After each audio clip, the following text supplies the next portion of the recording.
বন্ধুরা, অনেক দিন পর শান্তি করে মন ভরে বৃহস্পতিবারের পুজো করতে পারলাম।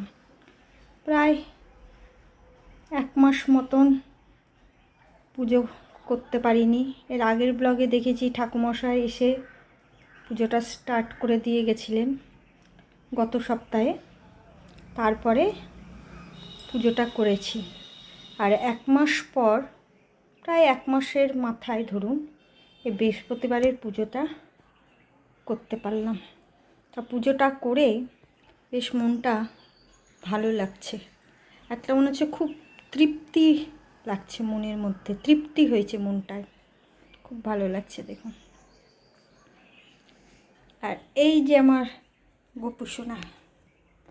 গোপুসোনার গরম লাগছে বলে ওকে জামা পরায়নি। কি পরেছেন জানেন? ধুতি পরেছে।